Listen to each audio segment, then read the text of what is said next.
अस्सलामुअलैकुम and welcome back to my YouTube channel. I hope that everyone is fine. So आज मैं एक नई इंटरेस्टिंग व्लॉग के साथ आई हूँ, that is a career related vlog.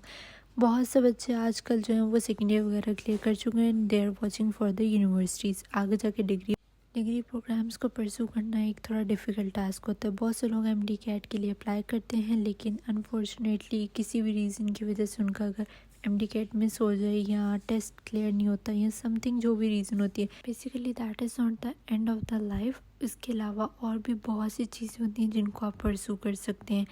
बहुत से बच्चे होते हैं जो टेस्ट नहीं क्लियर करते तो वो कहते हैं कि अगर हम डॉक्टर नहीं बने तो हम कुछ भी नहीं बन सकते। So that is a wrong thing.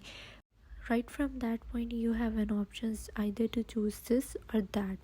वहाँ से आपके आगे सर्च करना शुरू करें कि अगर ये नहीं हुआ तो अब आगे मुझे क्या करना है। समटाइम ऐसा होता है कि हमें वो नहीं करना होता, बट अल्लाह ने प्लान किया होता है कि आप इस फील्ड के लिए बेहतर हो, तो आप आज जाके उसी फील्ड में आ जाते हैं जो आपने नहीं आना होता।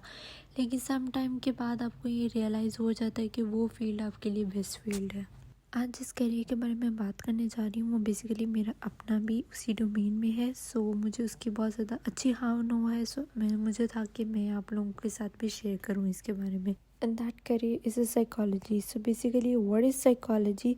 साइकोलॉजी एक ऐसी साइंटिफिक स्टडी है जिसमें हम लोग ह्यूमन के माइंड और बिहेवियर के बारे में पढ़ते हैं। We seek to understand what and how people think, feel and act the way they can do. अगर मैं साइकोलॉजी की फील्ड्स के बारे में बात करूँ तो यहाँ पे जो है ना वो मैंने बहुत ज़्यादा मेजरली रखी हैं जो कि आजकल बहुत ज़्यादा एडवांस है।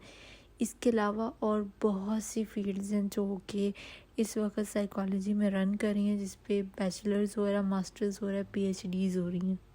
These are the some of the list of the major psychology subjects. Eligibility criteria की बात की जाए तो इस वक्त करंट यूनिवर्सिटी की एडमिशन क्राइटेरिया में यही है कि 50% होनी चाहिए आपकी बीएस ऑनर्स करने के लिए क्लिनिकल साइकोलॉजी में, और 45% होनी चाहिए बीएस ऑनर्स करने के लिए अप्लाइड साइकोलॉजी में। एंड इसके अलावा जो हर यूनिवर्सिटी के अंदर टेस्ट होता है, you have to clear the test as well.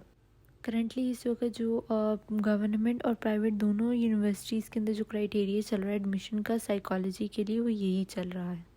One of the most important thing which I have to discuss in this video is that कि अगर आप लोग क्लिनिकल साइकोलॉजी में बैचलर्स करते हैं तो उसमें आप जो है सारी क्लिनिकल फील्ड पढ़ेंगे। लाइक साइकोलॉजिस्ट, उसमें मेनली आप साइकोलॉजिस्ट के रोल के लिए जाएंगे। लेकिन अगर आप बीएस अप्लाइड साइकोलॉजी करते हैं तो अप्लाइड साइकोलॉजी के अंदर आप साइकोलॉजी की अप्रॉक्सीमेटली वास्ट हर फील्ड पढ़ते हैं। लाइक हर सेमेस्टर में 3 से 4 से 5 जो है वो नई फील्ड्स, नहीं आपको न्यू चीज़ें आप पढ़ते हैं। इसमें क्लिनिकल में ये होता है कि सिर्फ आप क्लिनिकल की चीज़ें पढ़ते हैं, और अप्लाइड में all over the fields of psychology. This was a major difference which almost all the people don't know about that. So if you are having the expertise that you want to go for a clinical setting or you want to be a psychologist, then it's the best option that you should do a clinical psychology in bachelor's as well, and then master's in specialization in clinical psychology. If anybody is confused that he will not be able to pursue the clinical settings or to become a psychologist, then it's the best option for them is that you should apply for applied psychology, because in that there is a vast variety of a field which you can easily choose that which you want to opt as your career. अगर हम इसके scope की बात करें तो इस वक्त ना सिर्फ पाकिस्तान में बल्कि ऑल ओवर द वर्ल्ड जो है वो साइकोलॉजी बहुत ज़्यादा एडवांसली और ग्रो कर रही है। सो अगर आप साइकोलॉजी करते हैं तो आप उसके लिए जब आप क्लिनिक और हॉस्पिटल के लिए तो आप बीएस बैचलर्स करने के बाद आप मास्टर्स करते हैं, then you are eligible to be to do a job in a hospital or either you open your own private clinic. इसके अलावा जिन लोगों को शौक़ होता है आर्मी में या नेवी में जाने का, लेकिन उनकी कोई सिलेक्शन नहीं होती या कोई भी XYZ प्रॉब्लम होता है, they can also pursue after doing the psychology.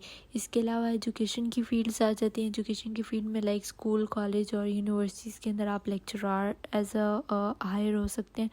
Then इसके बाद इंडस्ट्रियल ऑर्गेनाइजेशन के अंदर बहुत अच्छा स्कोप है, बिकॉज यहाँ पर हायरिंग होती है एज एन HR साइकोलॉजिस्ट के लिए। और इसके अलावा forensic is the most important field for boys.